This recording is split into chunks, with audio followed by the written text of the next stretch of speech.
What up, players? It's Warboss Tape back up in this mug. Welcome to day 5 of the July Painting Challenge 2020. Hashtag WBTPC 2020. I'm so excited to have you along because I am breaking out the Kingdom Death miniatures.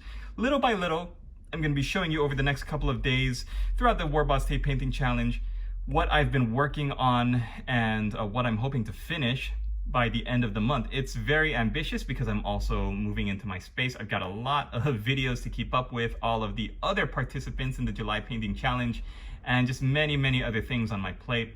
And I want to really get back into it though. We can't keep looking at pictures of Dookie. As cute as he is, Duke and his sister Duchess are not the point of the July Painting Challenge. I really want to show off these miniatures and get them finished and painted.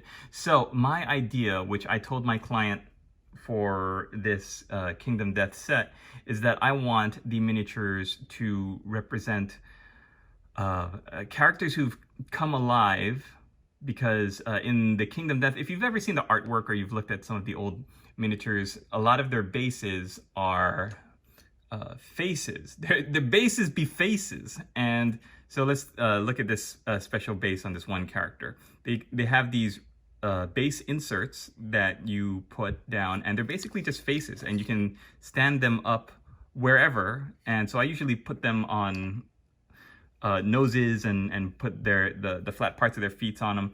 If you've seen my old videos on the Kingdom Death survivors, they look so good. They're really great. And I hate tooting my own horn, but I think it has a lot to do with the miniatures. The miniatures were so much fun to paint, and I painted the 4 starting survivors to look like they are marble statues. I really wanted them to look like Renaissance statues that have come to life out of the ground of this ocean of faces. They've pulled themselves out of the rock, and they've taken on life and animation. And if you see the old miniatures, you can kind of see what I mean. They look just like statues. And so my idea is that as the statues get more and more used to being alive, they slowly start to turn human. So, for example, let's take a look at each of these figures. Why not? It's my painting challenge, it's my video.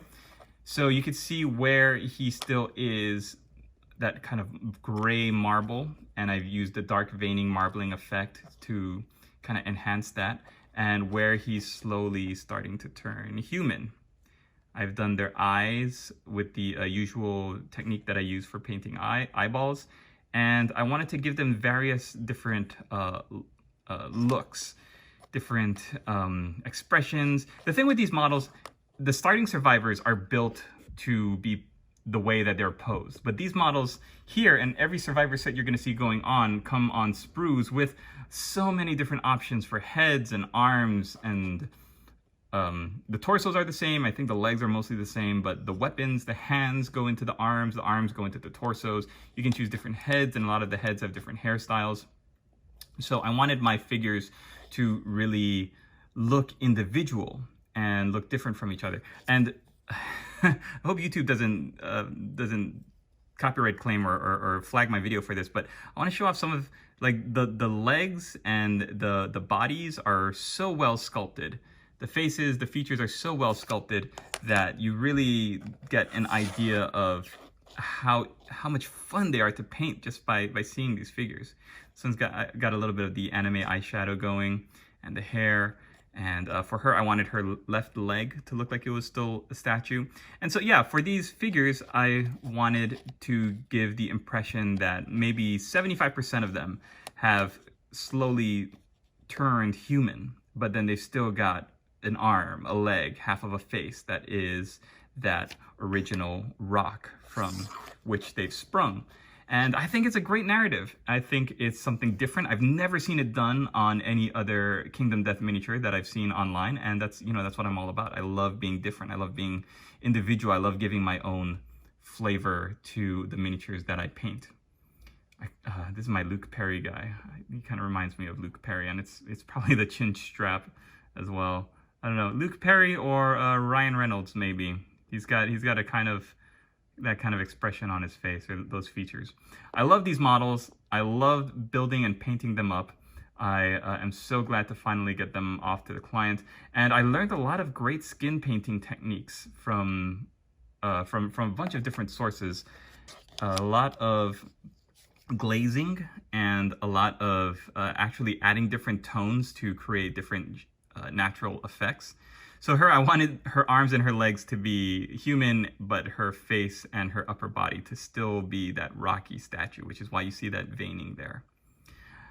Okay, yeah, that's gonna do it for these guys. I hope you enjoyed seeing them. I'm going to be working on accentuating the highlights and the shadows, doing some extra shading work, and maybe 1 or 2 more layers of glazing, and then they're going to be ready to go. They're luckily one of the ones that are pretty finished, pretty close to what I wanted and had in mind when I started working on them, and that's basically what I wanted to do. So there's not going to be too much extra time spent on these. And the reason they don't all have those face bases, those bases with faces, is because you only get a certain number. I believe you get 6 in the monster set. So you give 4 of them to your starting survivors, and then the other 2 I put on these extra 2 characters I'll be showing you in the later coming days. There are, I think, 6 more sets of armored characters that I have to show you.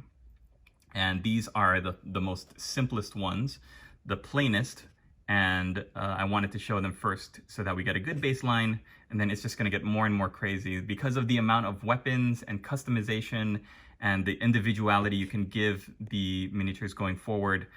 I wanted to start off here so you could see how simple the sculpts begin.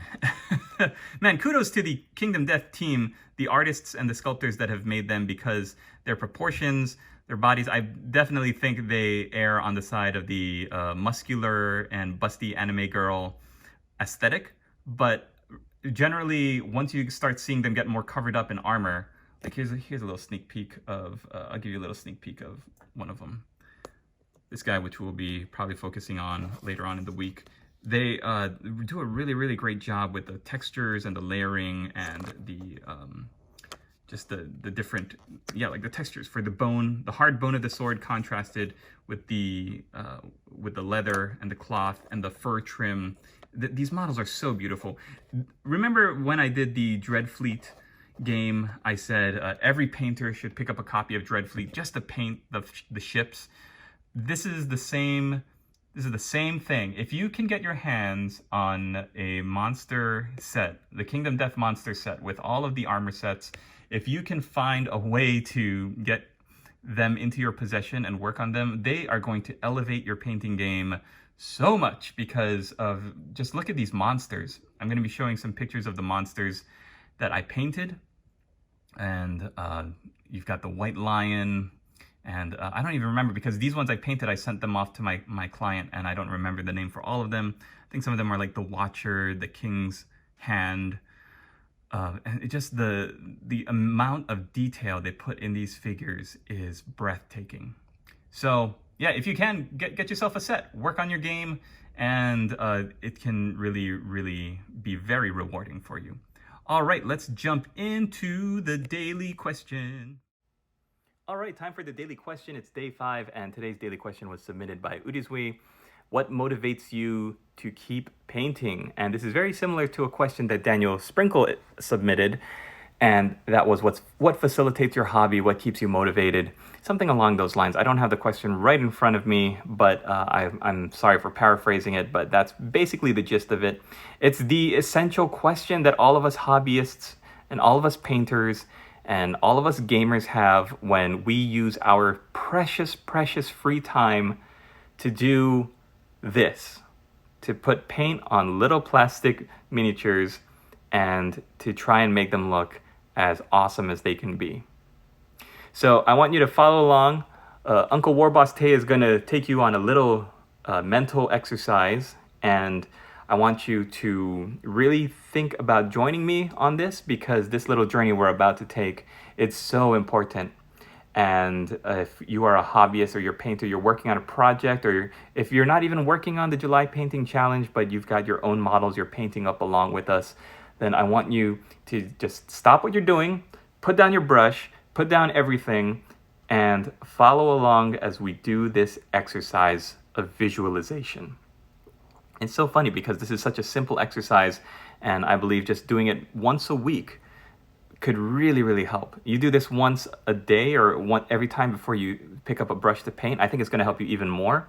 But for us doing this daily challenge, or the monthly challenge, putting up daily submissions, I think this is really going to help us. Okay, so get into a comfortable seated position. And if you're driving, obviously, don't do this. If you are really split with your focus, then you can come back to it later. But for those of you who are sitting at your table, like I know many of you are working on your miniatures, I want you to put down your brushes. Okay, get comfortable in your seat. Close your eyes and think about what your miniatures are going to look like when they are finished. Maybe not at the end of this project, maybe not at the end of the 31 days, but when you are finished painting, when you put down the paintbrush for the last time, when you apply that spray varnish to your miniatures, what does it look like? What do those miniatures look like? What are the colors that you see? Ask yourself, really picture, don't just think of the box art or what you've seen in the magazines. I want you to think about your miniatures, your project, and I want you to apply all of your imagination to the colors that you want to see on it when you're done.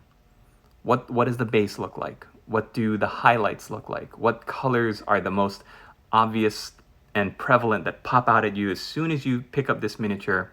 In your mind's eye, I want you to focus only on the miniatures you're doing in this project. And once you have that mental snapshot and you really can clearly see every single part of that miniature, none of it can be blurry in your mind's eye. Your imagination has to plot out every section. Look at each arm, each leg, the face, the front, the back, the armor, the weapons. Every bit of that miniature. Or if you're doing a vehicle, same thing. Think of the different parts of your model. Apply the colors that you imagine that miniature to have when you're done. All the highlighting, the shading, the weathering, everything you want on that miniature that is going to actually exist, not just on the pages of a magazine or online or on the box art, but when you are done with that miniature, that paint job is going to exist. It's going to be real. You're visualizing it in your mind right now. And as soon as you're done and you have a clear picture of every part of that model 100%, hit that save button, save file as, put it in your hard drive, in your brain, lock it away, keep it safe, put it in that safe, and put it in that memory bank so that you can pull it out anytime you want to. You can take out that mental snapshot when you're having trouble focusing on, and you're looking at the model in your hands. I want you to think about that finished product. What steps do you think you're going to need to take to get to those colors that you see? Okay, once you have that visual image in your mind, I want you to open your eyes, look at the model in front of you now, and see where you need to be. Like refer to that picture, pull that picture up in your head, and think about how you can get that bare piece of plastic, or even if you've already started painting the models and you've got some colors on it, how can you get what you have right in front of you right now, this very second, to that finished, picture perfect, completed, brushed down, proud to put on the table and show off to all of your friends at the game store model? Okay, now all you have to do is make what you see in front of you right now match that picture. And that's all you have to do. That's all you have to do to keep motivated. Pull out that picture. Think about where you're going. If you're only thinking about the work and the effort and the time you're spending and what else you could be doing, you're not looking at the end product. You're seeing just what's in front of you. And that's discouraging. When I started this screaming antelope you see in front of you now, I imagined all the blood and the gore. I imagined the highlighted musculature. I imagined the highlighted fur. So when I was putting on the base coats and I was getting discouraged, I was thinking like, this doesn't look good. All the colors are flat and muted. I referred back to that picture in my head and I just brought it back to life. Same thing for every single miniature you're going to see. And it's different. This is a technique that I forgot for a long time I could use. But you can use this technique anytime you want, anytime you're having a dry spell, or you're feeling unmotivated, or your brain is buzzing with too many ideas, or with your real life stresses that you know you cannot put aside, so you are too distracted. Clear your mind. Pull up that picture. Look at it. If you want to really focus on each color, then just break it down like that. Think, okay, I know for sure, maybe my picture isn't too clear about this guy, but I know for sure I want him to have blue sleeves and gray trousers. What color blue now? What can I use to paint the model the way that I see him in my head? And that's really all it takes. I hope you enjoyed that little trip into the brain, and I hope it did something for you, because it really did for me. I was sitting down and painting and working in my cramped little space, seeing how I could do, and I was really getting discouraged because I was thinking I don't have enough space right now because everything is on the table, nothing's really organized. I should probably put this off until I organize. And I thought, no, you know what, Tay? You can organize everything, all the books and all the cords and random things on your desk. You can organize them later because you've been doing that the last couple of days. For now, just focus on painting some miniatures and focus on where you want them to be at the end when you put that brush down. And that helped me clear my mind and focus. Basically, what we're doing is we're focusing. As painters, you have to focus on what your end goal is and the steps you need to take to get there. I know I'm repeating myself a lot, and I apologize for that if you're really looking for a very structured answer to the question, scripted, but I'm just shooting from the hip here, guys. I'm going off the top of my head, and I'm giving you the advice that I have gained over my years of painting and producing here on YouTube. If you want to get the utmost, highest quality that you can produce, then stretch yourself to the limit and look where you're shooting. Look where your target is set. Don't think about where you are. Think about where that model is going to be, and you can get there. So that is going to do it for me today, you guys. It's July 5th, and this day number 5 of the Warboss Tay July Painting Challenge. Like I said, I've got about 6 more sets of survivors to work through, and I'm really excited because these monsters are already in my client's hands. He's got them, and now I just have to give him the survivors with the weapons and the armor they need to defeat the monsters. So my Players Club is bumping, you guys, on Patreon. If you want to support me there, you can it'll be very much appreciated. Become a patron of my studios. And I want to say a special thanks to Joe Razorwire, Darth Torlin, Pix, Harry Gateau, Play It Painted, Logan Swanson, David Moffat, Dicey Guy, and Scragfist, the newest member of the Players Club. Thank you so much for supporting my studio. Check out the Discord. I've been watching all of the videos that have been posted up in the media sharing section and trying to catch up with everybody's projects. If I haven't checked in on your project yet, I'm so sorry. It's such a busy time, and I want to get to everybody's projects because just seeing what everyone is producing out there, it really makes me happy, and it really motivates me to work on my stuff. So thanks, you guys. I hope you're having a great night. There's never been a better time to be painting miniatures than right now in the midst of the July Painting Challenge 2020. I'm Warboss Tay, and I will see you for day 6. Latest, players!